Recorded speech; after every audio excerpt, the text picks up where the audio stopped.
So there were a number of surprises, things that I did not anticipate that would be a part of the book. There's actually several different historical periods covered in the book. One being the Victorian era, one being like the 1930s, and then one being the very early years of the space age, which is where most of the book is set, late 60s, early 70s.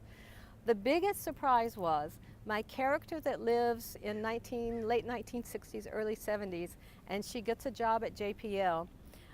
I found out this was like the very cusp of workplace liberation. In other words, at the point in time when she came to work for JPL, women were only doing clerical work. Men were doing like the professionals, rocket science work.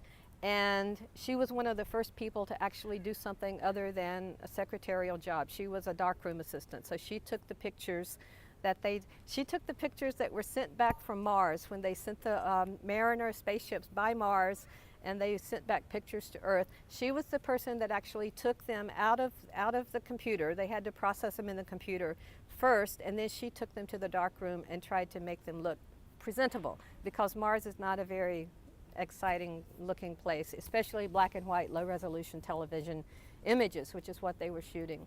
So the way I found this out was that I actually interviewed two different men who were at one time or another director of the JPL image processing lab, who were in charge of actually making the pictures from Mars look good.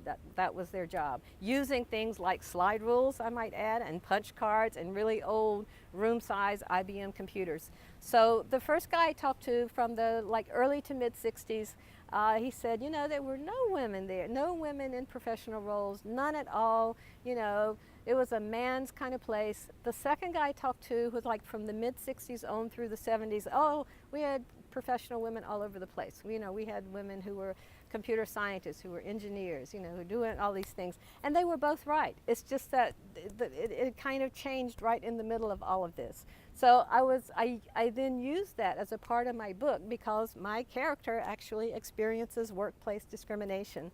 And one of my favorite parts of the book is she gets there. They expect her right away to be in this beauty contest. This is true. At JPL, they used to have beauty contests that the female employees were expected to enter, and they had space-themed names like Miss Solar System, the Queen of Outer Space, my favorite, Misguided Missile. Misguided, got it? Okay.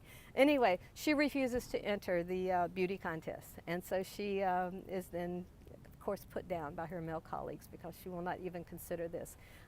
Eventually, she does take action and gets a better job out of it.